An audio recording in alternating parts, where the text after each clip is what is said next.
നിങ്ങൾക്കായി ഞങ്ങൾ തിരഞ്ഞെടുത്ത സ്രോതസ്സുകളിലേക്ക് സ്വാഗതം.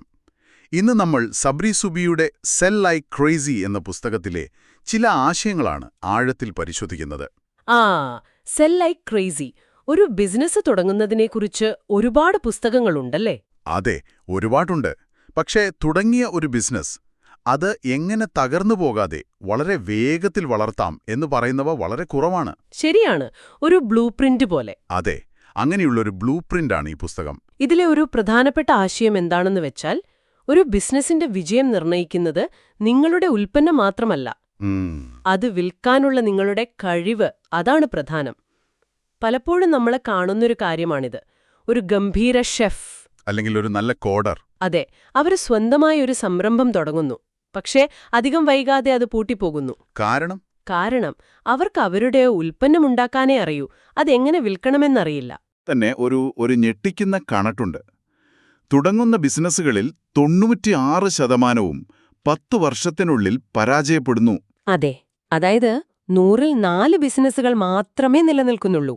അപ്പോ ഇതിന് പ്രധാന കാരണമായി സുബി പറയുന്നതും ഈ വിൽക്കാനുള്ള കഴിവില്ലായ്മ തന്നെയാണ്. തീർച്ചയായും. അപ്പോ ഒരു സംരംഭകൻ എന്ന നിലയിൽ ഈ 96%-ൽ പെടാതിരിക്കാൻ നമ്മൾ എവിടെയാണ് ശ്രദ്ധിക്കേണ്ടത്? ഇവിടെ നിന്നാണ് തുടങ്ങേണ്ടത്. തുടക്കം നമ്മുടെ ചിന്താരീതിയിൽ നിന്ന് തന്നെയാണ്. പുസ്തകത്തിൽ ഇതിനെ ശതകോടീശ്വരന്മാരുടെ ചിന്താരീതിയുമായാണ് താരതമ്യം ചെയ്യുന്നത്. ഓക്കെ. അവരേറ്റവും വിലമതിക്കുന്നത് പണമല്ല, സമയമാണ്. നമ്മളൊക്കെ കരുതുന്നത് കൂടുതൽ സമയം ജോലി ചെയ്താൽ കൂടുതൽ പണമുണ്ടാക്കാമെന്നാണല്ലോ. എന്നാൽ അവർ നേരെ തിരിച്ചാണ് ചിന്തിക്കുന്നത്. എങ്ങനെ കുറഞ്ഞ സമയം കൊണ്ട് കൂടുതൽ കാര്യങ്ങൾ ചെയ്യാം, അതാണ് അവരുടെ നോട്ടം. അതിന് പുസ്തകത്തിൽ നല്ലൊരു ഉദാഹരണമുണ്ട്. പട്രോൺ ടെക്കീലയുടെ സ്ഥാപകൻ ജോൺ പോൾ ഡിജോറിയയുടെ കാര്യം. അതെ. അദ്ദേഹം $2 ബില്യൺ കമ്പനികൾ കെട്ടിപ്പടുത്തത് ഒരു സ്മാർട്ട് ഫോണോ ഇമെയിലോ ഇല്ലാതെയാണ്.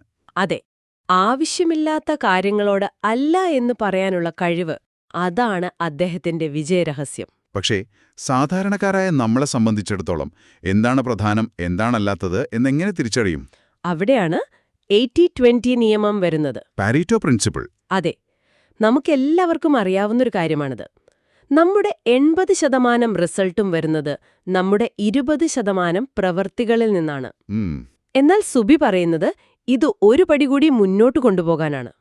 ആ പ്രധാനപ്പെട്ട 20% പ്രവൃത്തികൾ എടുക്കുക, എന്നിട്ട് അതിൽ വീണ്ടും 80-20 നിയമം പ്രയോഗിക്കുക. അതെ, അപ്പൊ കിട്ടുന്ന കണക്ക് അത് ശരിക്കും അതിശയിപ്പിക്കുന്നതാണ്. അതായത് 80-ന്റെ 80%, അത് 64%, പിന്നെ 20-ന്റെ 20%, വെറും 4%. അത് തന്നെ. അപ്പോ നമ്മുടെ 64% വരുമാനവും വരുന്നത് വെറും 4% പ്രവൃത്തികളിൽ നിന്നാണെന്നാണോ പറയുന്നത്? അതെ. ഇത് വിശ്വസിക്കാൻ കുറച്ച് പ്രയാസമുണ്ട്. അതിന്റെ അർത്ഥം നമ്മൾ ചെയ്യുന്ന 96% കാര്യങ്ങളും ഏതാണ്ട് പാഴാണെന്നാണോ? പാഴാണ് എന്ന് പറയാൻ പറ്റില്ല. പക്ഷേ അവയൊന്നും ബിസിനസ്സിനെ നേരിട്ട് വളർത്തുന്നില്ല. ഇതിനെയാണ് പുസ്തകത്തിൽ ഹൈലി ലെവറേജ്ഡ് ആക്ടിവിറ്റീസ് എന്ന് പറയുന്നത്. അതായത് ഏറ്റവും കുറഞ്ഞ പ്രയത്നം കൊണ്ട് ഏറ്റവും കൂടുതൽ ഫലം തരുന്ന കാര്യങ്ങൾ. അതെ. ഈ 4% കാര്യങ്ങൾ എന്താണെന്ന് ഓരോ ബിസിനസ് ഉടമയും കണ്ടെത്തണം. എന്നിട്ട് അതിൽ മാത്രം മുഴുവൻ സമയവും ശ്രദ്ധിക്കുക. ബാക്കിയുള്ള 96% കാര്യങ്ങൾ ഒന്നുകിൽ മറ്റൊരാളെ എളുപ്പിക്കുക, അല്ലെങ്കിൽ ഓട്ടോമേറ്റ് ചെയ്യുക. കൃത്യമായി. ഇത് കേൾക്കാൻ വളരെ എളുപ്പമാണ്. പക്ഷേ പ്രായോഗികമായി എങ്ങനെ ചെയ്യും? ഉദാഹരണത്തിന്, വീട് വൃത്തിയാക്കുന്നതോ ഭക്ഷണം പാകം ചെയ്യുന്നതോ പോലും ഔട്ട്സോഴ്സ് ചെയ്യാൻ പറയുന്നുണ്ട്. അതൊരു തരം ആഡംബരമല്ലേ? അങ്ങനെയല്ല നമ്മൾ ചിന്തിക്കേണ്ടത്. ആദ്യം നിങ്ങളുടെ 1 മണിക്കൂറിന്റെ മൂല്യം എത്രയാണെന്ന് കണക്കാക്കണം. എന്റെ 1 മണിക്കൂറിന്റെ മൂല്യമോ? അതെ. നിങ്ങളൊരു മാസം 1 ലക്ഷം രൂപ സമ്പാദിക്കുന്നുണ്ടെങ്കിൽ, ഏകദേശം 160 മണിക്കൂർ ജോലി ചെയ്യുന്നുണ്ടെങ്കിൽ, നിങ്ങളുടെ 1 മണിക്കൂറിന്റെ മൂല്യം ഏകദേശം 625 രൂപയാണ്. ഓക്കെ. അപ്പ 625 രൂപയിൽ താഴെ ചെലവിൽ മറ്റൊരാൾക്ക് ചെയ്യാൻ കഴിയുന്ന ഏതൊരു ജോലിയും, അത് ബിസിനസ്സിലേതായാലും വീട്ടിലേതായാലും, നിങ്ങൾ ഔട്ട്സോഴ്സ് ചെയ്യണം. ആ സമയം ലാഭിച്ച് നമ്മുടെ പ്രധാനപ്പെട്ട 4% കാര്യങ്ങളിൽ ശ്രദ്ധിക്കാൻ. അതെ.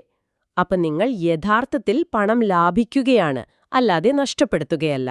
ഓക്കെ. അപ്പോ ചിന്താരീതി മാറ്റി ഏറ്റവും പ്രധാനപ്പെട്ട കാര്യങ്ങളിൽ ശ്രദ്ധിക്കാൻ തുടങ്ങി. ഇനി അടുത്ത പടി ഉപഭോക്താക്കളെ കണ്ടെത്തുക എന്നതാണോ? അതെ. പക്ഷെ അതിനൊരു പ്രത്യേക രീതിയുണ്ട്. പുസ്തകത്തിൽ ഇതിനെ ദ ലാർജർ മാർക്കറ്റ് ഫോർമുല എന്ന് പറയുന്നു. Larger market formula. ഏതൊരു വിപണിയിലും ഏത് സമയത്തും 3% ആളുകൾ മാത്രമേ ഒരു സാധനം വാങ്ങാൻ തയ്യാറായി നിൽക്കുന്നുള്ളൂ. വെറും 3% മാത്രം. പേർക്ക് തങ്ങൾക്കൊരു പ്രശ്നമുണ്ടെന്നറിയാം. ഉം. പക്ഷെ അതിനെക്കുറിച്ച് കാര്യമായി ചിന്തിക്കുന്നില്ല. മറ്റൊരു 30% പേർക്ക് തങ്ങൾക്കങ്ങനെ ഒരു പ്രശ്നമുണ്ടെന്ന് പോലും അറിയില്ല.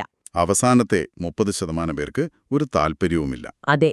ഇവിടെയാണ് കാര്യങ്ങൾ ശരിക്കും രസകരമാകുന്നത്. മിക്കവാറും എല്ലാ ബിസിനസ്സുകളും മത്സരിക്കുന്നത് ആ 3% ആളുകൾക്ക് വേണ്ടിയാണ്. അത് തന്നെ. ഇപ്പോൾ വാങ്ങൂ 50% കിഴിവ് എന്നൊക്കെയുള്ള പരസ്യങ്ങൾ കാണുന്നത് അവരെ ലക്ഷ്യം വെച്ചാണ്. പക്ഷേ യഥാർത്ഥത്തിൽ വലിയൊരു അവസരം കിടക്കുന്നത് ആ 97% ആളുകളിലാണല്ലേ? അതെ, അവരെ ആരും ശ്രദ്ധിക്കുന്നില്ല. കൃത്യമായി. ആ 97% എങ്ങനെ ആകർഷിക്കാം എന്നതാണ് ചോദ്യം. അവരോട് നേരിട്ട് ഇത് വാങ്ങൂ എന്ന് പറഞ്ഞാൽ അവർ കേൾക്കില്ല. കാരണം അവർ വാങ്ങാൻ തയ്യാറല്ല. അതെ, പകരം നിങ്ങൾ അവർക്ക് മൂല്യമുള്ള എന്തെങ്കിലും സൗജന്യമായി നൽകണം. ഇതിനെയാണ് ഹൈ വാല്യൂ കോണ്ടന്റ് ഓഫർ അഥവാ HVCO എന്ന് പറയുന്നത്. HVCO. ഇത് ഒരു സാധാരണ ബ്ലോഗ് പോസ്റ്റോ വീഡിയോയോ ആണോ? എന്താണ് ഒന്നിനെ ഹൈ വാല്യൂ ആക്കി മാറ്റുന്നത്? അല്ല, ഒരു സാധാരണ ബ്ലോഗ് പോസ്റ്റ് അല്ല. നിങ്ങളുടെ ഉപഭോക്താവിന്റെ ഏറ്റവും വലിയ തലവേദന എന്താണോ അതിനൊരു എളുപ്പവഴി കാണിച്ചു കൊടുക്കുന്ന ഒന്നായിരിക്കണം അത്.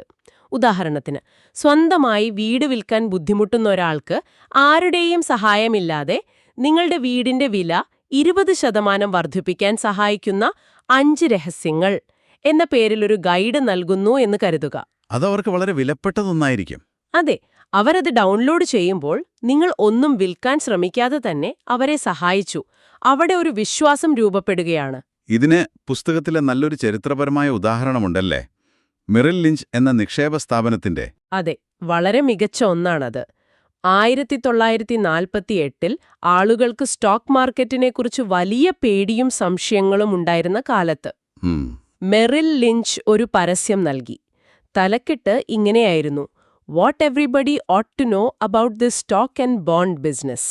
സ്റ്റോക്കുകളെയും ബോണ്ടുകളെയും കുറിച്ച് എല്ലാവരും അറിഞ്ഞിരിക്കേണ്ട കാര്യങ്ങൾ. അതെ, അതവരുടെ സേവനങ്ങൾ വിൽക്കാനുള്ള പരസ്യമായിരുന്നില്ല. പകരം ആളുകളുടെ സാധാരണ സംശയങ്ങൾക്ക് ലളിതമായി ഉത്തരം നൽകുന്ന ഒരു 6000 വാക്കുകളുള്ള ലേഖനമായിരുന്നു അത്. അതിന്റെ ഫലമെന്തായിരുന്നു? ആ ഒരൊറ്റ പരസ്യം അവർക്ക് 3 ദശലക്ഷം ഉപഭോക്താക്കളെ നേടിക്കൊടുത്തു. അവർ ആദ്യം ആളുകളെ പഠിപ്പിച്ചു, വിശ്വാസം നേടിയെടുത്തു, അതിനുശേഷം മാത്രം വിറ്റു. ഓക്കെ, അപ്പോൾ HVCO ഉപയോഗിച്ച് നമ്മൾ ആളുകളെ ആകർഷിച്ചു, ഒരു ബന്ധം തുടങ്ങി. പക്ഷെ വിശ്വാസം മാത്രം മതിയോ? അവരെക്കൊണ്ട് പണം മുടക്കി നമ്മുടെ ഉൽപ്പന്നം വാങ്ങാൻ പ്രേരിപ്പിക്കണമെങ്കിൽ ഇതിലും ശക്തമായ എന്തെങ്കിലും വേണ്ടേ? തീർച്ചയായും വേണം. അവിടെയാണ് പുസ്തകത്തിലെ ഏറ്റവും പ്രശസ്തമായ ഗോഡ് ഫാദർ സ്ട്രാറ്റജി വരുന്നത്. God father strategy? അതായത്, നിങ്ങളുടെ ഉപഭോക്താവിന് നിരസിക്കാൻ കഴിയാത്ത ഒരു ഓഫർ ഉണ്ടാക്കുക. നിരസിക്കാൻ കഴിയാത്ത ഓഫർ? ഇത് വില കുറയ്ക്കുന്നതിനെക്കുറിച്ചാണോ? അല്ല. ഇതിന്റെ പ്രധാന ലക്ഷ്യം ഉപഭോക്താവിന്റെ റിസ്ക് പൂർണ്ണമായി ഇല്ലാതാക്കുക എന്നതാണ്. വാങ്ങുന്നയാൾക്ക് ഒരു നഷ്ടവും സംഭവിക്കില്ല എന്ന് ഉറപ്പു നൽകുക. ഒരു ഉദാഹരണം പറയാമോ? പറയാം. ഒരു ഡിജിറ്റൽ മാർക്കറ്റിംഗ് ഏജൻസി ഇങ്ങനെയൊരു ഓഫർ നൽകുന്നു: 90 ദിവസത്തിനുള്ളിൽ ഞങ്ങൾ നിങ്ങളുടെ വെബ്സൈറ്റ് ഗൂഗിളിന്റെ ആദ്യ പേജിൽ എത്തിക്കാം. ഓക്കെ. പറ്റിയില്ലെങ്കിൽ ഞങ്ങൾ നിങ്ങൾക്കായി സൗജന്യമായി ജോലി ചെയ്യും, ലക്ഷ്യം നേടുന്നതുവരെ. പക്ഷേ ഇതൊന്ന് കേട്ടു നോക്കൂ, ഇത് വളരെ റിസ്ക് അല്ലേ? ഒരു ബിസിനസ്സിന് അങ്ങനെ ഒരു ഓഫർ നൽകാൻ പറ്റുമോ? പ്രത്യേകിച്ചൊരു പുതിയ സംരംഭത്തിന്. അത് ആത്മഹത്യാപരമല്ലേ? നല്ല ചോദ്യമാണ്. ഇവിടെയാണ് പ്രധാന കാര്യം. നിങ്ങളുടെ ഉൽപ്പന്നത്തിലോ സേവനത്തിലോ നിങ്ങൾക്ക് അത്രയധികം ആത്മവിശ്വാസമുണ്ടെങ്കിൽ മാത്രമേ ഇങ്ങനെയൊരു ഓഫർ നൽകാൻ കഴിയൂ. ഓ ശരി. ഈ ഓഫർ നിങ്ങളെ തന്നെ മെച്ചപ്പെടാൻ പ്രേരിപ്പിക്കും. സുബി പറയുന്നത് ഇങ്ങനെയാണ്: നിങ്ങളുടെ ഗ്യാരണ്ടി നിങ്ങളെ രാത്രി ഉറങ്ങാൻ സമ്മതിക്കുന്നില്ലെങ്കിൽ അതത്ര ശക്തമല്ല. കൊള്ളാം. ഉപഭോക്താവിന്റെ ഭാഗത്തുനിന്ന് ചിന്തിച്ചു നോക്കുമ്പോൾ അവർക്കൊന്നും നഷ്ടപ്പെടാനില്ല. അതെ. ഒന്നുകിൽ അവർക്ക് അവരാഗ്രഹിച്ച ഫലം കിട്ടും, അല്ലെങ്കിൽ പണം തിരികെ കിട്ടും. അങ്ങനെ ഒരു സാഹചര്യത്തിൽ അവർ നിങ്ങളുടെ എതിരാളിയുടെ അടുത്തേക്ക് പോകുമോ? ഒരിക്കലുമില്ല. അത് തന്നെ. ശരിയാണ്. ആ ഒരു കാഴ്ചപ്പാടിൽ ചിന്തിക്കുമ്പോൾ അതിൽ യുക്തിയുണ്ട്. ഇനി എനിക്ക് ഏറ്റവും അതിശയം തോന്നിയ ഒരു ഭാഗം ട്രാഫിക്കിനെക്കുറിച്ചുള്ളതാണ്. സാധാരണ ബിസിനസ്സുകാരോട് സംസാരിക്കുമ്പോൾ എല്ലാവരും പറയുന്ന പരാതിയാണ്, എനിക്ക് വെബ്സൈറ്റിലേക്ക് ആവശ്യത്തിന് ആളുകൾ വരുന്നില്ല, കൂടുതൽ ട്രാഫിക് വേണം എന്നത്. എന്നാൽ സുബി പറയുന്നത് അതൊരു പ്രശ്നമേ അല്ല എന്നാണല്ലോ. അതെങ്ങനെ ശരിയാവും? സുബി പറയുന്നത് നമ്മൾ ട്രാഫിക്കിനെക്കുറിച്ച് വേവലാതിപ്പെടേണ്ടതില്ല എന്നാണ്. കാരണം ഇന്നത്തെ കാലത്ത് ട്രാഫിക് എന്ന് പറയുന്നത് ഒരു കടയിൽ പോയി അരി വാങ്ങുന്നത് പോലെയാണ്. ഒരു കമോഡിറ്റി. അതെ, അതൊരു വാങ്ങാൻ കിട്ടുന്ന വസ്തുവാണ്, ഒരു കമോഡിറ്റി. പണം കൊടുത്താൽ ഗൂഗിളും ഫേസ്ബുക്കും നമുക്ക് ആവശ്യമുള്ളത്ര ആളുകളെ നമ്മുടെ വെബ്സൈറ്റിലേക്ക് എത്തിച്ചു തരും. അപ്പോൾ ട്രാഫിക് കിട്ടുന്നില്ല എന്നതല്ല യഥാർത്ഥ പ്രശ്നം. അല്ല. അപ്പോൾ എന്താണ് യഥാർത്ഥ പ്രശ്നം? യഥാർത്ഥ പ്രശ്നം കൺവേർഷനാണ്. കൺവേർഷൻ. അതായത് നിങ്ങളുടെ വെബ്സൈറ്റിലേക്ക് വരുന്ന 100 പേരിൽ എത്ര പേർ പണം തരുന്ന ഉപഭോക്താക്കളായി മാറുന്നു, അതാണ് പ്രധാനം. ഓക്കെ. നിങ്ങളുടെ കൺവേർഷൻ സിസ്റ്റം ശരിയല്ലെങ്കിൽ എത്ര ട്രാഫിക് വന്നിട്ടും കാര്യമില്ല. അതൊരു ഓട്ടയുള്ള ബക്കറ്റിൽ വെള്ളമൊഴിക്കുന്നതുപോലെയാണ്. എന്നാൽ നിങ്ങൾക്ക് ശക്തമായൊരു ഗോഡ്ഫാദർ ഓഫറും മികച്ചൊരു കൺവേർഷൻ പ്രോസസ്സും ഉണ്ടെങ്കിൽ പിന്നെ നിങ്ങൾക്ക് പരസ്യത്തിനായി പണം മുടക്കാം. ശരിയാണ്. നിങ്ങൾ $1 മുടക്കുമ്പോൾ നിങ്ങൾക്ക് $2, $5, $10 തിരികെ ലഭിക്കുന്നൊരു സിസ്റ്റം ഉണ്ടാക്കാൻ കഴിഞ്ഞാൽ പിന്നെ മാർക്കറ്റിംഗ് ബഡ്ജറ്റിന് ഒരു പരിധിയുമില്ല. അത് തന്നെ. അങ്ങനൊരു സിസ്റ്റം ഇല്ലാത്തതിനെയാണ് സുബി നിങ്ങൾക്കൊരു ബിസിനസ് ഇല്ല എന്ന് പറയുന്നത്. അപ്പോൾ ഈ പറഞ്ഞ കാര്യങ്ങളെല്ലാം HVCO, ഗോഡ്ഫാദർ ഓഫർ, കൺവേർഷൻ, ഇതെല്ലാം എങ്ങനെ ഒരുമിച്ചൊരു സിസ്റ്റമായി പ്രവർത്തിക്കും? അതിനാണ് പുസ്തകത്തിൽ മാജിക് ലാന്റേൺ ടെക്നിക് എന്ന് പറയുന്നത്.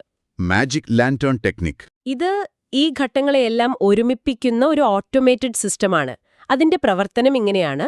ആദ്യം നിങ്ങളൊരു പരസ്യം നൽകി ആളുകളെ നിങ്ങളുടെ HVCO ഡൗൺലോഡ് ചെയ്യാൻ ക്ഷണിക്കുന്നു. അത് ഡൗൺലോഡ് ചെയ്ത ശേഷം അടുത്ത പേജില് നിങ്ങൾ നിങ്ങളുടെ ഗോഡ്ഫാദർ ഓഫർ അവതരിപ്പിക്കുന്നു. അപ്പോൾ വാങ്ങാൻ തയ്യാറായി നിൽക്കുന്ന ആ 3% ആളുകൾ ഒരു പക്ഷേ അത് അപ്പോൾ തന്നെ വാങ്ങിയേക്കാം. അതെ. ബാക്കിയുള്ള 97% പേരുടെ കാര്യമോ? അവർ ഓഫർ കണ്ടെങ്കിലും വാങ്ങാതെ പോയല്ലോ. അവിടെയാണ് മാന്ത്രികത. അവർ പോയെന്ന് കരുതി നമ്മളവരെ മറക്കുന്നില്ല. അവർ നമ്മുടെ ഇമെയിൽ ലിസ്റ്റിൽ വന്നു കഴിഞ്ഞു. ഓക്കെ. അടുത്ത കുറച്ച് ദിവസങ്ങളിലോ ആഴ്ചകളിലോ നമ്മൾ അവർക്ക് ഓട്ടോമാറ്റഡായി ഇമെയിലുകളോ വീഡിയോകളോ അയച്ചു കൊടുക്കുന്നു. പക്ഷേ ഈ ഇമെയിലുകൾ വാങ്ങൂ എന്ന് പറയുന്നവയായിരിക്കില്ല. ഒരിക്കലുമല്ല. പകരം അവർക്ക് കൂടുതൽ മൂല്യം നൽകുന്ന, അവരുടെ പ്രശ്നങ്ങൾ പരിഹരിക്കാൻ സഹായിക്കുന്ന, അവരുടെ സംശയങ്ങൾ ദൂരീകരിക്കുന്ന ഉള്ളടക്കങ്ങളായിരിക്കും അവ. ഓരോ ഇമെയിലിലൂടെയും നിങ്ങൾ അവരുമായുള്ള വിശ്വാസം ഊട്ടിയുറപ്പിക്കുന്നു. അതെ. അതായത് നമ്മൾ അവരെ പതുക്കെ പതുക്കെ പഠിപ്പിച്ച് കാര്യങ്ങൾ മനസ്സിലാക്കി വാങ്ങാനുള്ള ഒരു മാനസികാവസ്ഥയിലേക്ക് എത്തിക്കുകയാണ്. അതുതന്നെ. നിങ്ങൾ ഇതിനകം തന്നെ അവർക്ക് ഒരുപാട് മൂല്യം സൗജന്യമായി നൽകിക്കഴിഞ്ഞു. അവരുടെ മനസ്സിൽ നിങ്ങൾ ഒരു വിദഗ്ധനായി മാറിക്കഴിഞ്ഞു. കുറച്ചു കഴിയുമ്പോൾ അവർക്ക് ആ പ്രശ്നം പരിഹരിക്കണമെന്ന് തീവ്രമായി ആഗ്രഹിക്കുമ്പോൾ അവരാരുടെ അടുത്തേക്ക് പോകും? തീർച്ചയായും നിങ്ങളുടെ അടുത്തേക്ക്. അതെ. കാരണം നിങ്ങളെ അവർക്കറിയാം, അവർ വിശ്വസിക്കുന്നു. അങ്ങനെ ആ 97% നിന്നും കൂടുതൽ ആളുകളെ നിങ്ങൾ നിങ്ങളുടെ ഉപഭോക്താക്കളാക്കി മാറ്റുന്നു. അപ്പോ ചുരുക്കി പറഞ്ഞാൽ ഇതൊരു സമ്പൂർണ്ണ യന്ത്രം പോലെയാണ് പ്രവർത്തിക്കുന്നത്. അതെ. ചിന്താഗതി മാറ്റി നിങ്ങളുടെ ഏറ്റവും പ്രധാനപ്പെട്ട 4% കാര്യങ്ങളിൽ മാത്രം ശ്രദ്ധിക്കുക. പിന്നെ ആളുകളെ ആകർഷിക്കാൻ സൗജന്യമായി മൂല്യം നൽകുക. തുടർന്ന് അവർക്ക് നിരസിക്കാനാവാത്ത ഒരു ഓഫർ നൽകി റിസ്ക് ഇല്ലാതാക്കുക. ഒടുവിൽ ഇതെല്ലാം ഒരു ഓട്ടോമേറ്റഡ് സിസ്റ്റത്തിലൂടെ നിരന്തരം പ്രവർത്തിപ്പിക്കുക. ശരിയാണ്. ഇത് കേവലം കുറച്ച് തന്ത്രങ്ങൾ മാത്രമല്ല, ബിസിനസ്സിനെ സമീപിക്കുന്ന രീതിയെ തന്നെ മാറ്റുന്ന ഒരു പുതിയ കാഴ്ചപ്പാടാണ്. ഉൽപ്പന്നം ഉണ്ടാക്കിവെച്ചിട്ട് എങ്ങനെ വിൽക്കും എന്ന് തലപുകഞ്ഞ് ആലോചിക്കുന്നതിന് പകരം വിൽക്കാനുള്ള ഒരു സിസ്റ്റം ആദ്യം ഉണ്ടാക്കുകയാണ് വേണ്ടത്. ഈ ചർച്ചയിൽ നിന്ന് നിങ്ങൾ ഒരു കാര്യം മാത്രം ഓർക്കാനാണെങ്കിൽ ഇതായിരിക്കണം അത്. നിങ്ങളുടെ അടുത്ത ഉൽപ്പന്നം ഉണ്ടാക്കുന്നതിനു മുൻപ്, അല്ലെങ്കിൽ നിലവിലുള്ള ഉൽപ്പന്നം മെച്ചപ്പെടുത്തുന്നതിനു മുൻപ് അതിന്റെ വിൽപ്പന പേജ് ഒന്ന് എഴുതി നോക്കൂ. നിങ്ങളുടെ ഉപഭോക്താവിന് നൽകാൻ കഴിയുന്ന ഏറ്റവും ശക്തമായ, ഏറ്റവും വലിയ വാഗ്ദാനം എന്താണ്? നല്ലൊരു പോയിന്റാണ്. പരിഹരിച്ചു തരാം. പറ്റിയില്ലെങ്കിൽ നിങ്ങൾക്ക് ഒരു നഷ്ടവും വരില്ല എന്ന് ഉറപ്പിച്ചു പറയാൻ പറ്റുന്ന ഒരു ഗോഡ്ഫാദർ ഓഫർ ഉണ്ടാക്കാൻ നിങ്ങൾക്ക് പറ്റുന്നുണ്ടോ? അതെ. ആ ഓഫർ ശക്തമായി എഴുതാൻ കഴിയുമ്പോഴാണ് അത് പാലിക്കാൻ നിങ്ങൾക്ക് ശരിക്കും എന്ത് ഉൽപ്പന്നമാണ് വേണ്ടതെന്ന് വ്യക്തമാവുക. ആ ഒരൊറ്റ ചിന്ത നിങ്ങളുടെ ബിസിനസ്സിനെ മാറ്റിമറിച്ചേക്കാം.